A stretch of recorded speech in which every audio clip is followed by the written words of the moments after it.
The chandeliers above the ballroom scattered light like broken glass across 500 faces. String violins hummed under polite laughter. My hands gripped the small navy clutch against my stomach, not from nerves, but to keep myself from shaking. I'd survived surgery 2 weeks ago. Barely. The kind where they tell you to whisper goodbyes just in case. But here I stood, upright, in a fitted dress I'd altered myself because my son never asked what I needed for his wedding. I wasn't supposed to be the story tonight.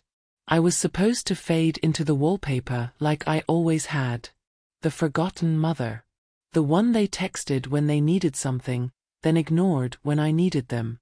But life doesn't care about what you're supposed to be.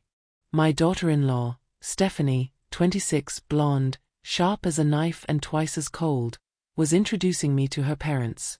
Her father, tall, silver-haired, wore a watch that cost more than my yearly rent. Her mother smelled like imported perfume and old money. They smiled with their mouths, not their eyes. Stephanie leaned in close, her champagne breath hot against my ear, and said loud enough for the circle to hear, "This is that annoying beggar we're forced to put up with." The laughter came fast. Brutal. Like a slap you don't see coming. Her mother's hand flew to her mouth, hiding a smile. A cousin cackled. Even the waiter passing by smirked. My son, my only child, the boy I raised alone after his father left, he looked away. Didn't defend me. Didn't even flinch. I stood there, silent, my face a mask. Then her father's laughter choked halfway. His eyes narrowed, not at me, but past me, like he was doing math in his head.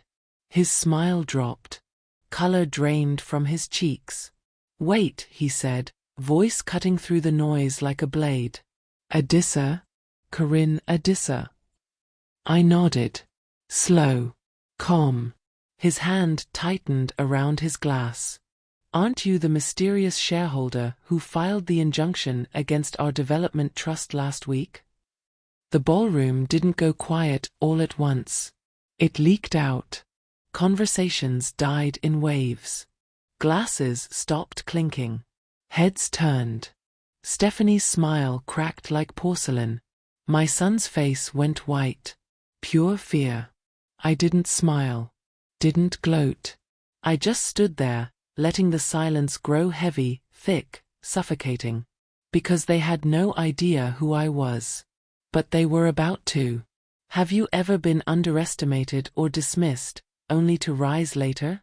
Comment below if you felt that sting. Because what happened next changed everything. Hi viewers, kindly tell us where you're watching from and what time it is. Warm welcome to the family. Enjoy the story. Let me take you back 2 weeks earlier. Back to when I was nobody. Back to when I texted the family group chat from a hospital bed, my body still aching from surgery, my hands trembling as I typed, "My flight lands at 10 p.m, can someone pick me up?" I waited. Watched the little dots blink on my screen. Ping. "Stephanie, we're too busy today, just call an Uber." Ping. "My son, why don't you ever plan ahead?" The dots blinked again. Then disappeared. I stared at my phone. My throat closed. My chest burned. Not from the surgery. From something deeper. I typed one word, "Okay." That okay was the sound of my heart folding in on itself. The sound of 30 years of sacrifice, of raising a son alone, of working 3 jobs to keep him fed, of missing my own dreams so he could chase his, all of it crumbling into 2 letters. I didn't cry. Not then. I'd learned a long time ago that tears don't change anything. The plane landed at 10:47 p.m. I shuffled through the terminal, my surgical bag clutched to my chest, my legs weak, my vision blurry from painkillers. The fluorescent lights buzzed overhead. The smell of burnt coffee and jet fuel filled my lungs. I opened the Uber app. My hands shook. I could barely type. But the Uber never came. The hospital room smelled like bleach and fear. I remember staring at the cracked plaster ceiling, counting the lines like they were years of my life. 43 cracks. 64 years old. The math didn't add up, but nothing did anymore. The surgery had been risky. The kind where the doctor pulls your family aside beforehand and uses words like complications and prepare yourself. Except I had no family to pull aside. My son was busy with wedding plans. Stephanie was shopping for her dress. I'd flown to another state alone because the specialist was here, and my insurance barely covered it. I woke up to machines beeping and a nurse named Patricia who held my hand when I cried. Not because of the pain. Because when they asked for my emergency contact, I'd given them my son's number, and he never picked up. 3 days in that bed. 3 days of staring at walls painted the color of old teeth. 3 days of wondering if I'd done something wrong, raised him wrong, loved him wrong. The discharge papers came with instructions. No lifting, no driving, no strain. They wheeled me out in a chair because I couldn't walk far. My legs felt like water. My chest ached with every breath. I sat in the airport terminal, waiting for my flight home, and that's when I sent the text. My fingers hovered over the keyboard. I didn't want to be a burden. I never wanted to be a burden. But I needed help. My flight lands at 10 p.m. Can someone pick me up? I watched the screen. Watched the little dots appear. Disappear. Appear again. Stephanie's reply came first. We're too busy today, just call an Uber. No sorry. No hope you're feeling better.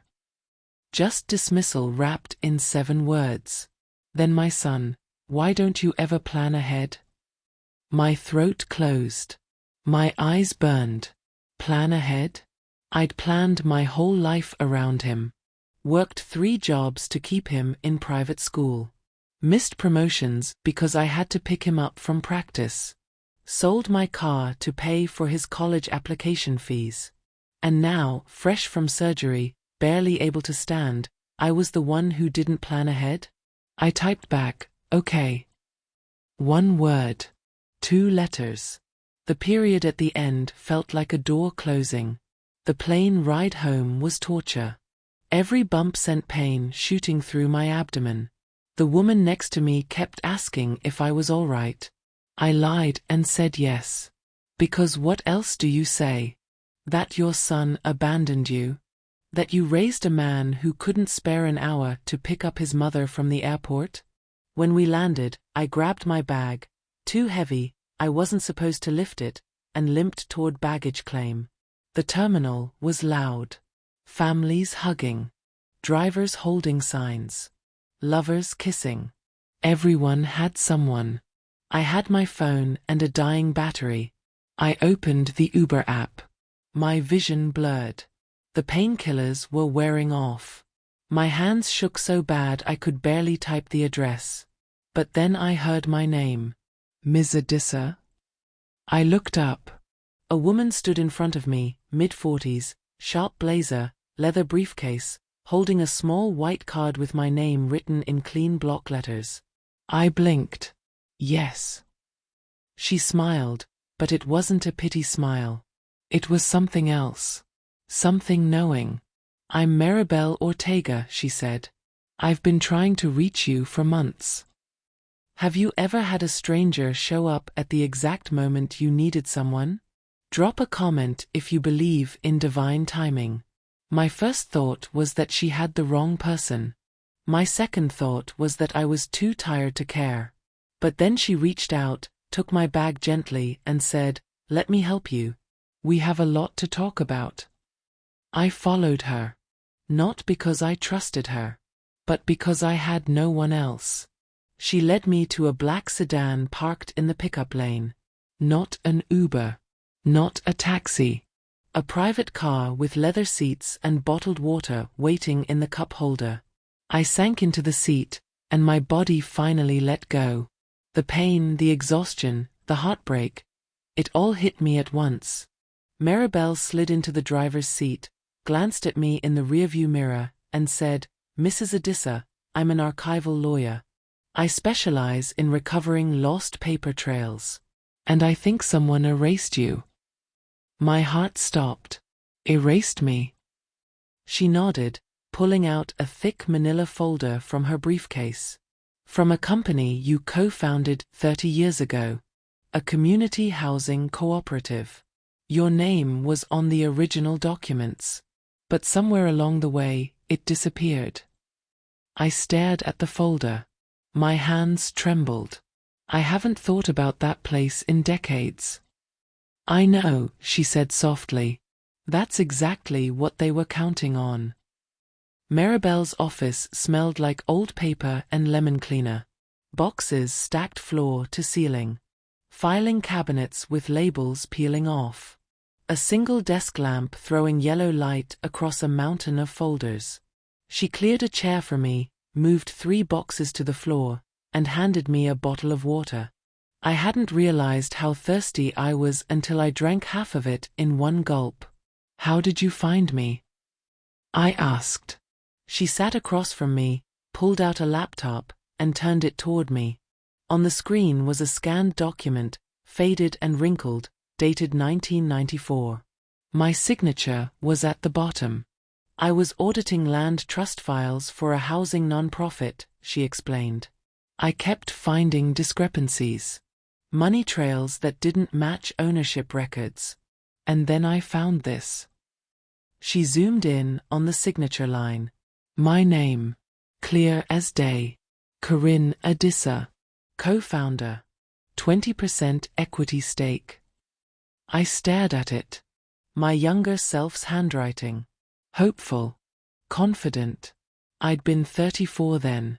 A single mother with a dream of creating affordable housing for families like mine. I don't understand, I whispered. I left that company. I signed papers. Maribel's jaw tightened. Did you? Or did someone tell you that you did? She pulled out another document. Same project. Same year. But this one was dated 6 months later. My name was gone. In its place, Elias Rowe. The name hit me like a fist. Elias. Tall, charming, always in a suit. He'd been the one who convinced me to step back. Said I was too emotional. Too invested. That the company needed someone with business experience. I trusted him. He took your shares, Maribel said flatly. Filed amended documents while you were dealing with a sick child. Forged your signature on a transfer agreement. By the time anyone could have questioned it, the company had grown too big to challenge. My hands started shaking. Not from weakness. From rage. Where is he now? Maribel's eyes met mine. He's a silent partner in Rowe and Ashford Development Trust. You might have heard of it.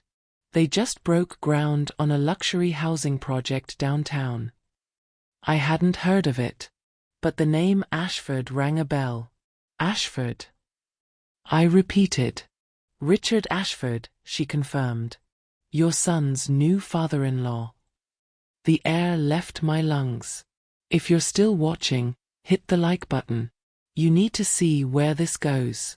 I couldn't speak. Couldn't think. My son was marrying into the family of the man partnered with the person who stole my life's work. Does my son know? I finally asked.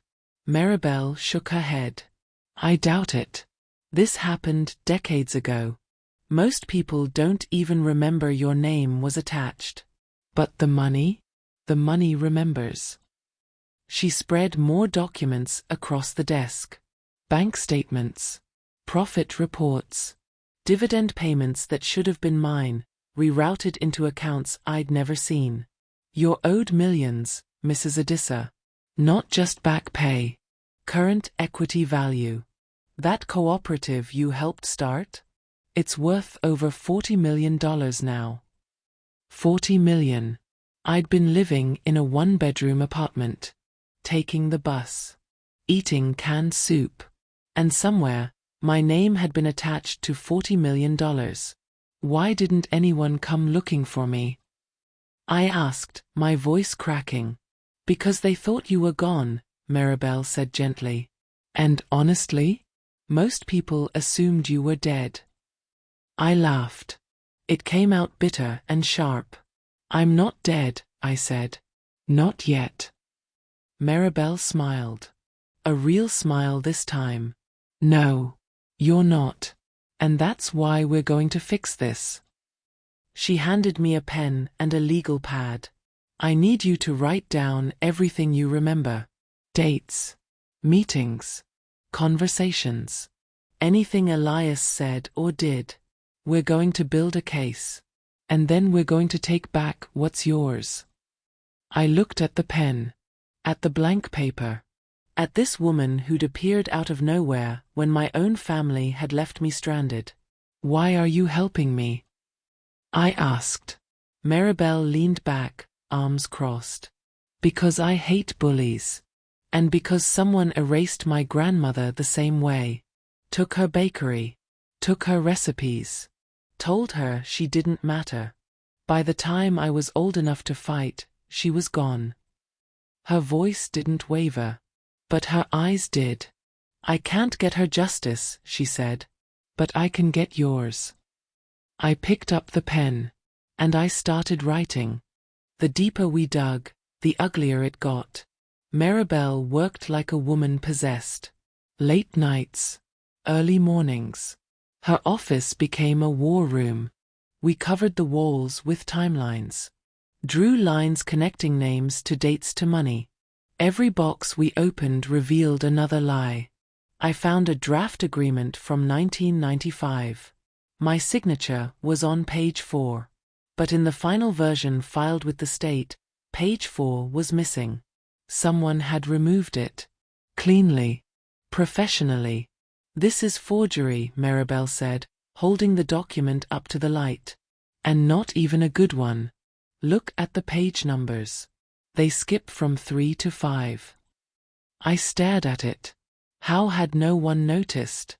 Because no one was looking, she answered, reading my mind. You were a single mother. Black. No legal team. No money for lawyers. Elias knew you couldn't fight back. She pulled out another file. This one made my stomach turn. Financial ledgers from 1996.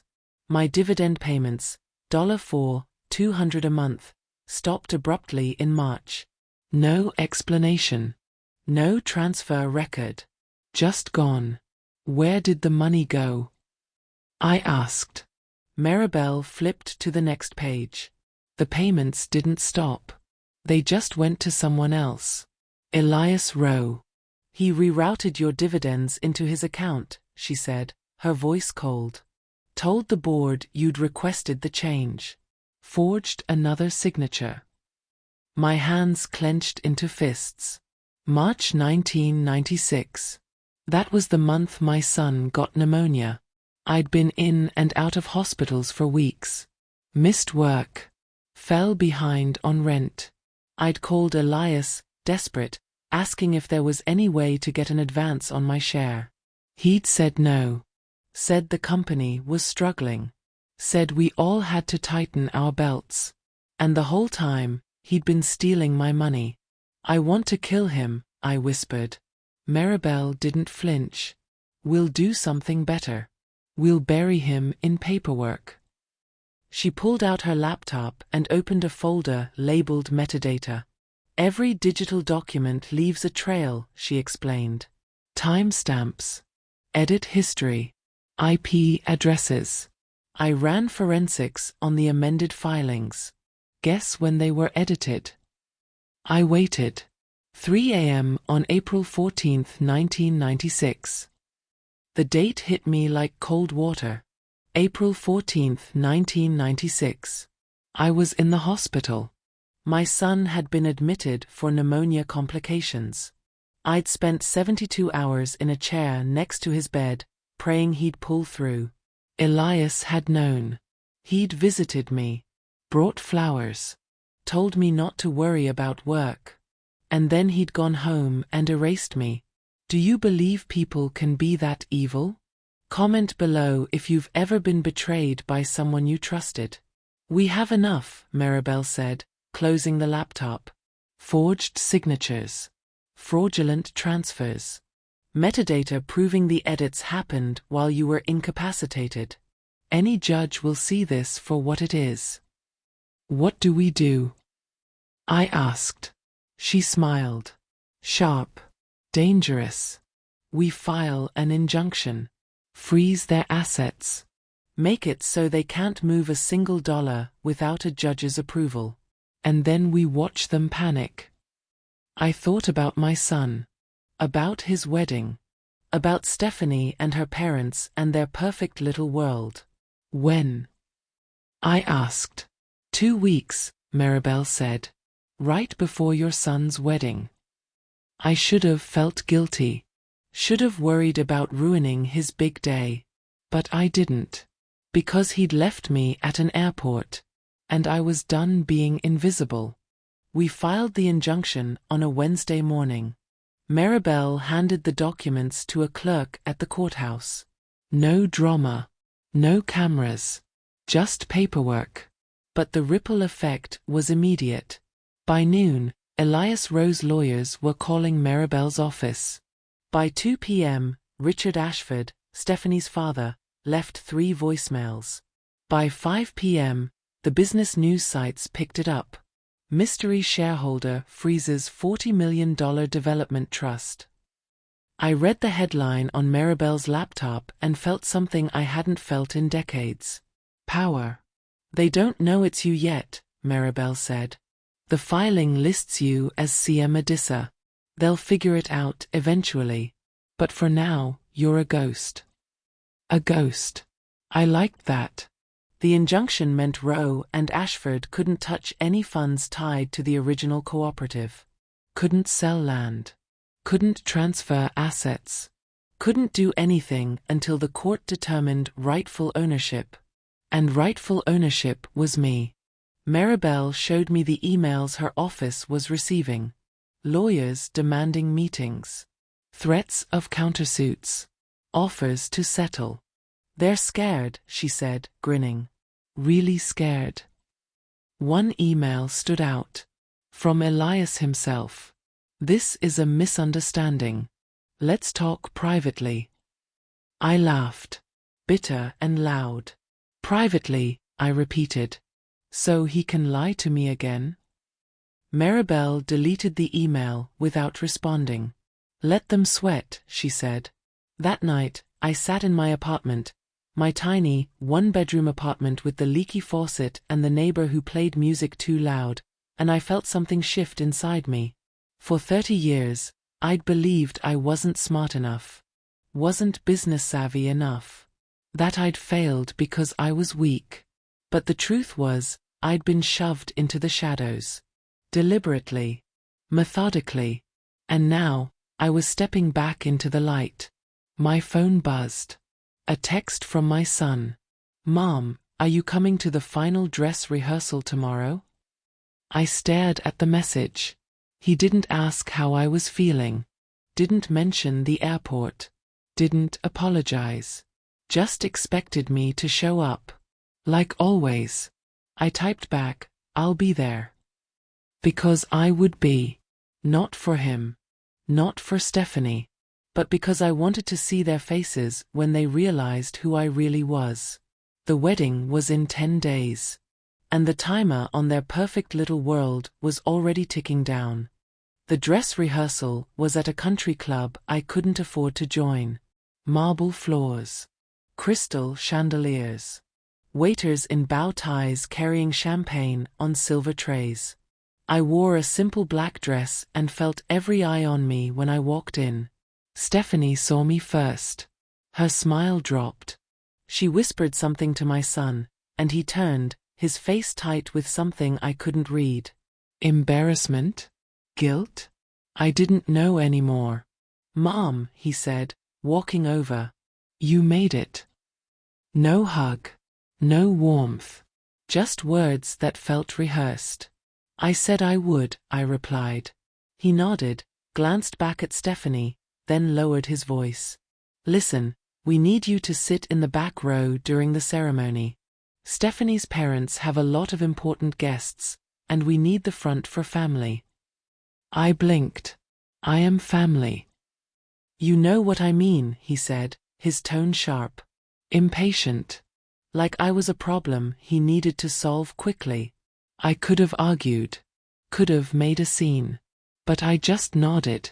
Okay. That word again. The same one I'd texted from the airport. The same one that meant I'm done fighting you. He walked away relieved, and I stood there watching him laugh with Stephanie's parents. Richard Ashford clapped him on the back. His wife kissed Stephanie's cheek. They looked like a magazine spread. Perfect. Polished. Fake. I found a corner near the bar and ordered water. The bartender looked at me with pity, like he knew I didn't belong. That's when I heard it. Stephanie's voice, loud and careless, coming from the hallway near the bathrooms. She was talking to one of her bridesmaids. Honestly, I don't know why he even invited her. She's so pathetic. Always playing the victim. Like, get over it. Your life didn't work out. Move on. The bridesmaid laughed. Does she even have money for a wedding gift? Doubt it, Stephanie said. She probably showed up hoping we'd pay for her dinner. They laughed together. Cruel. Easy. Like I wasn't even human. I stood there, frozen, my hands shaking around the glass of water. Have you ever felt invisible in your own family? Comment yes, if you've been treated like you don't matter. I wanted to leave. Wanted to disappear. But something inside me hardened. I stayed. I sat through the rehearsal. Watched them practice their vows. Watched Stephanie's father give a speech about family and legacy. Watched my son smile at people who would never love him the way I did. And when it was over, when everyone was mingling and toasting, I walked up to Richard Ashford. He was mid-conversation with Elias Rowe. I stopped 3 feet away. Waited.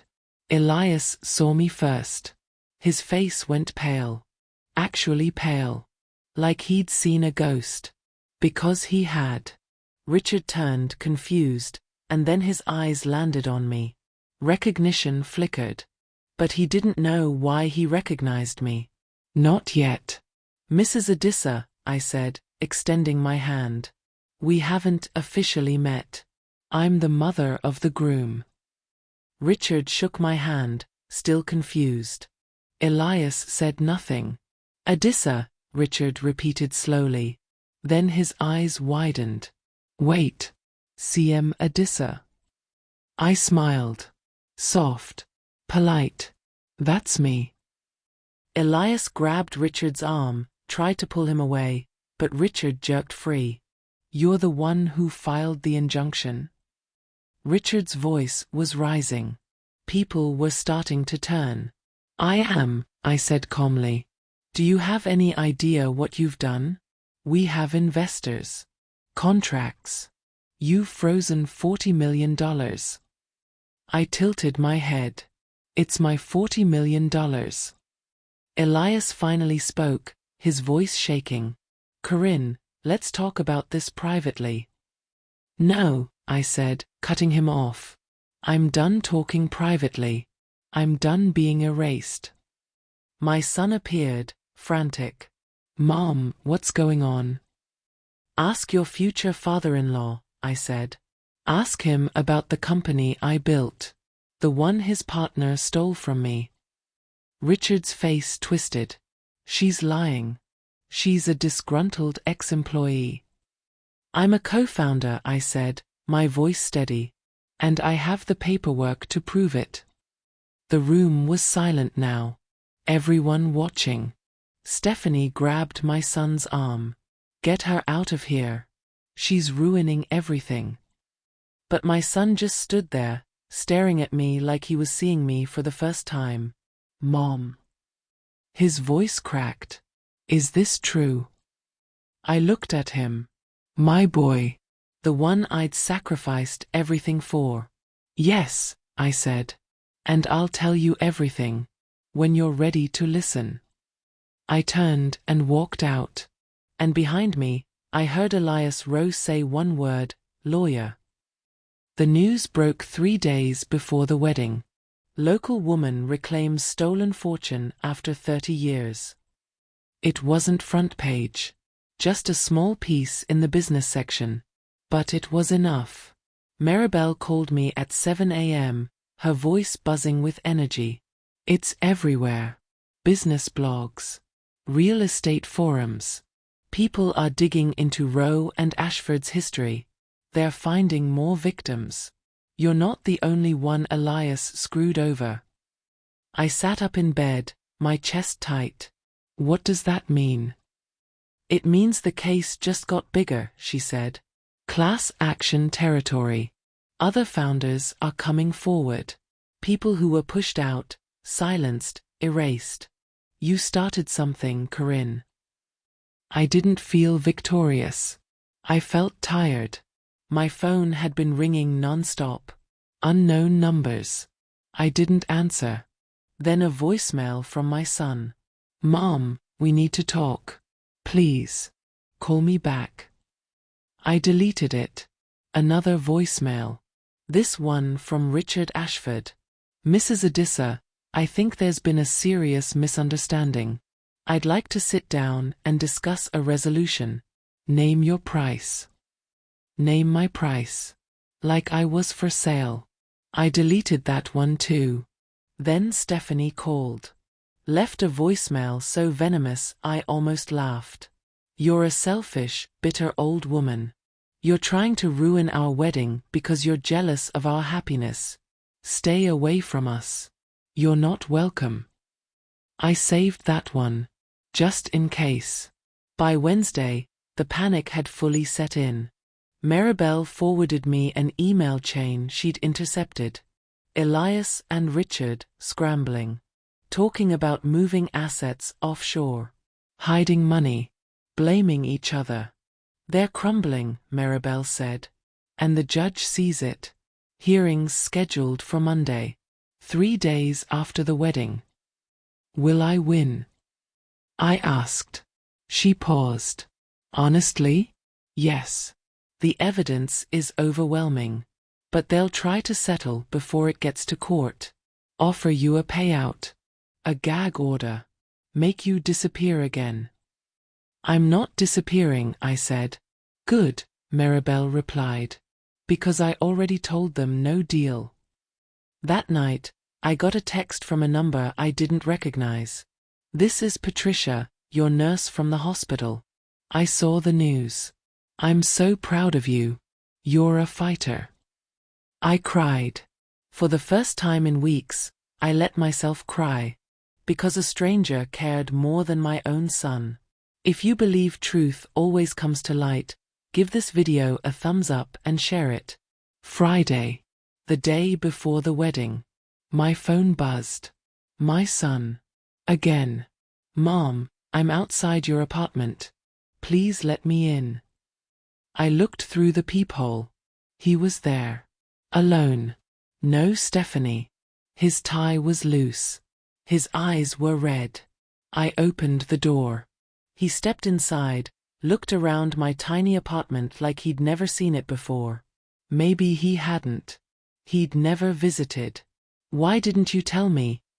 He asked, his voice breaking. Tell you what? About the company. About what they did to you. I sat down on the couch. Gestured for him to sit. He did.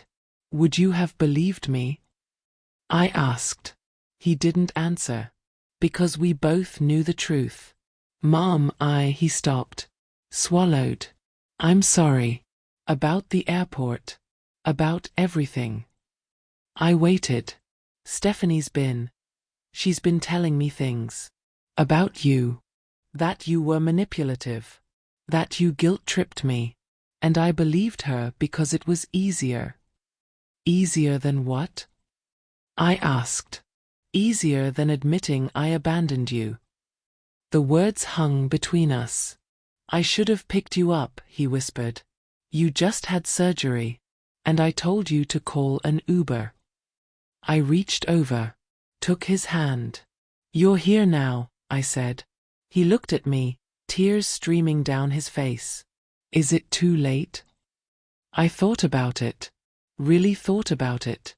I don't know, I said honestly. But we can try.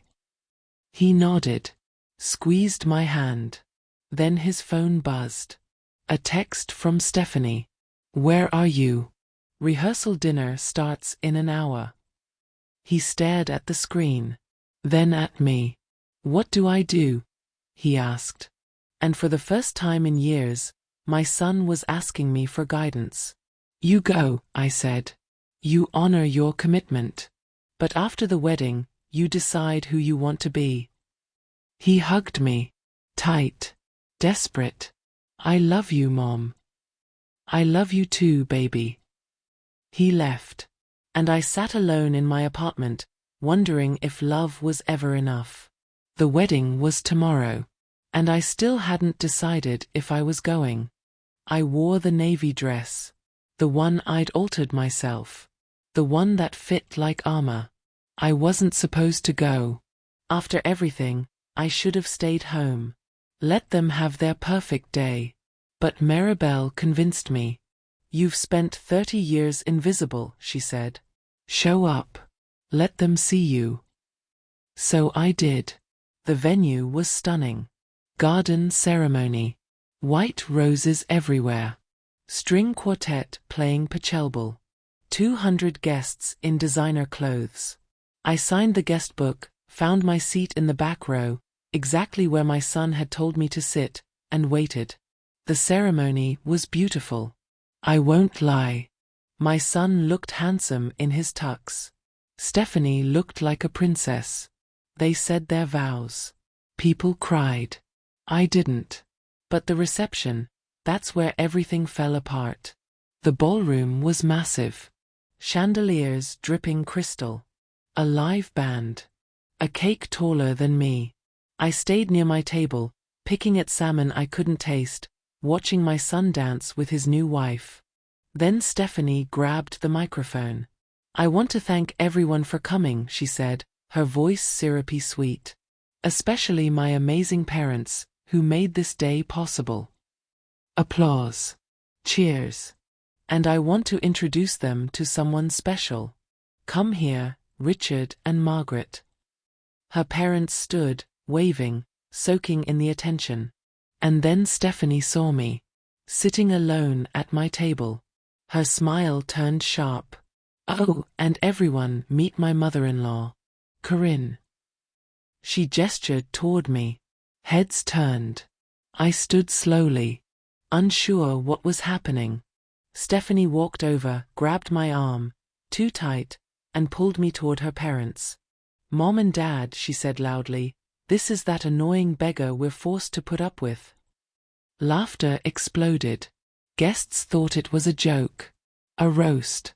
Her bridesmaids cackled. Even the band leader smiled. But Richard Ashford didn't laugh. His face drained of color. His wife looked confused. And then Richard's eyes went wide.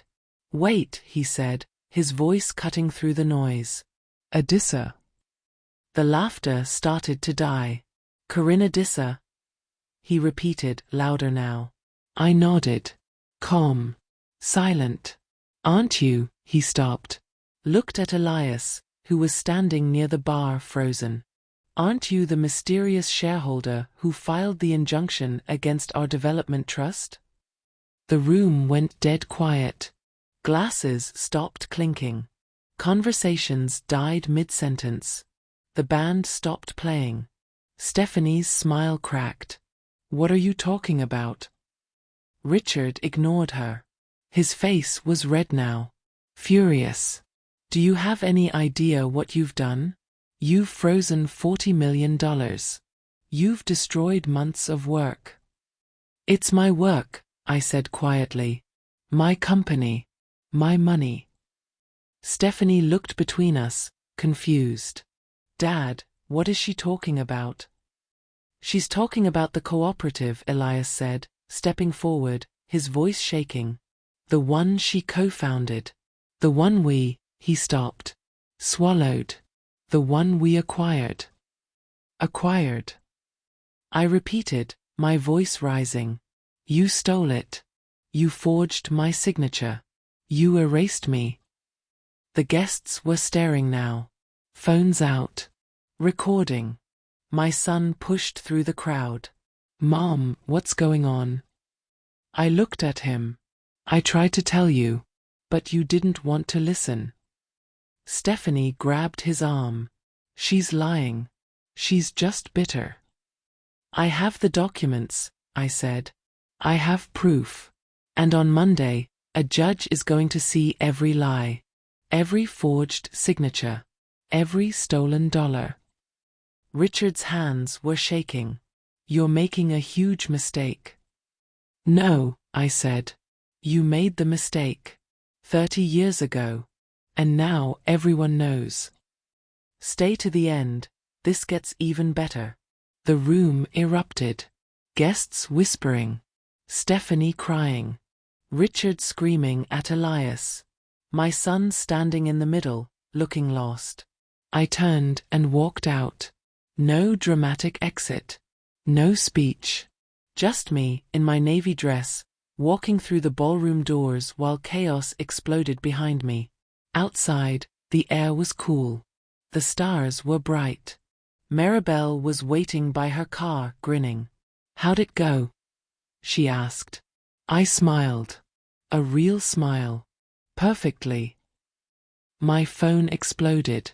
60 missed calls by the time I got home. Texts flooding in.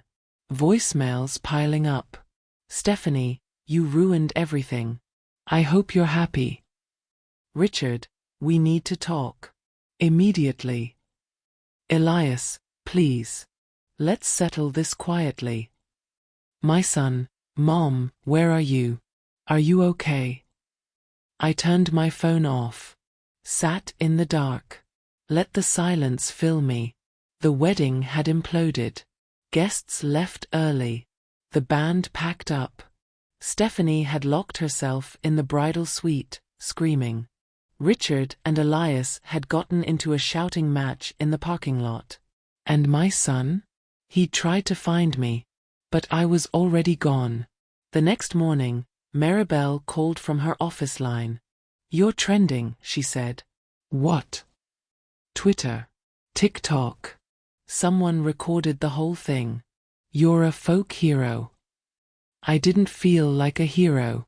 I felt exhausted. Elias's lawyers called, she continued. 3 times. They want to settle. Off the record. Cash payout. Full gag order. You walk away, they walk away. How much? I asked. 5 million. I laughed. Bitter and sharp. That's not even half of what I'm owed. I know, Maribel said. So I told them to go to hell. By Monday, the courtroom was packed. News cameras outside. Reporters shouting questions. I walked in with Maribel, my head high, my hands steady. Elias and Richard sat on the other side with a team of lawyers in expensive suits. They wouldn't look at me. The judge reviewed the evidence. Every document. Every timestamp. Every forged signature. It took 4 hours. When she finally spoke, her voice was ice. Mr. Rowe, Mr. Ashford, this is one of the most egregious cases of fraud I've seen in my career. Mrs. Adissa's claims are substantiated. Her ownership is legally valid. All assets are to be returned, with interest, immediately. The gavel came down. I won. Would you forgive or stand firm? Tell me in the comments what you'd do. Outside the courthouse, reporters swarmed me. Mrs. Adissa, how does it feel? What will you do with the money? Do you have a message for your son? I stopped. Looked directly at the camera. I have a message for everyone who's ever been erased. Who's been told they don't matter. Who's been pushed into the shadows. Keep your receipts. Find your allies.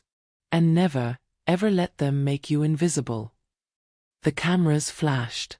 That night, my son showed up at my apartment. He looked broken. Suit wrinkled. Eyes hollow. "Stephanie left me," he said. I let him in. We sat on the couch. Didn't speak for a long time. "I'm sorry," he finally whispered. "For everything." "I know," I said. "Can we start over?" I looked at him. My son. My boy. The one I'd loved even when he didn't love me back. "We can try," I said. He nodded. Leaned his head on my shoulder. And for the first time in years, we sat together in silence that didn't hurt. But forgiveness? That would take time. The settlement came through 2 weeks later. $42 million. Plus legal fees. Plus public acknowledgement. My name was restored to every document. Every record. Every history book about that cooperative. I wasn't erased anymore. 6 months later, I stood in front of a small crowd at a community center downtown. Former founders. People who'd been pushed out like me. Erased. Forgotten. Maribel had organized the meeting. Called it the Reclamation Project. I told my story. Every part of it. The surgery. The airport. The wedding. The documents. The fight. When I finished, the room was silent. Then one woman stood. Then another. Then a man in the back. They all had stories like mine. "They told me I signed away my rights," one woman said, crying. "But I never did." "They changed the paperwork after I got sick," a man added. "I couldn't fight back." One by one, they spoke. And one by one, we started building cases. Because I wasn't alone. And neither were they. Maribel became our lawyer. Our champion. Within a year, we'd recovered over $100 million in stolen equity. Restored dozens of names to public records. Taken down 3 major development firms built on fraud. My son and I, we're working on it. He left Stephanie. Moved into his own place. Started therapy. We have coffee every Sunday. Some days are good. Some days are hard. But we're trying. As for me, I don't live in that tiny apartment anymore. I bought a house. Small. Cozy. With a garden I tend every morning. But the money? Most of it went to a foundation. For single mothers. For people who've been erased. For anyone who needs a Maribel in their life. Because I learned something through all of this. Silence isn't weakness. Silence is strategy. It's watching. Waiting. Gathering your strength until the moment is right. Paper trails matter. Every email. Every text. Every document. They're your witnesses when no one else will speak for you. Find your allies. Because one sharp mind, one fierce heart beside you can unravel decades of injustice. Vindication doesn't always roar. Sometimes it walks in quietly, in a navy dress, while people laugh. And suddenly, the laughter dies. Legacy isn't what others grant you. It's what you fight to reclaim. I was the woman who texted okay from an airport. The woman they dismissed. The woman they erased. But I rewrote the ending. And if you're out there, feeling invisible, feeling powerless, feeling like no one sees you, I see you. Your story isn't over. It's just beginning. If Corinne's story moved you, share this video so others know they're not alone. Subscribe and turn on notifications so you don't miss more true-to-life stories like this. Drop a comment sharing your thoughts. Your words might inspire someone who needs to hear them today. This is more than a story. It's a reminder that you matter. That your voice matters. And that justice, even when it's late, is still worth fighting for. Thank you for being part of this family. Until next time, Keep fighting. Keep reclaiming. Keep rising.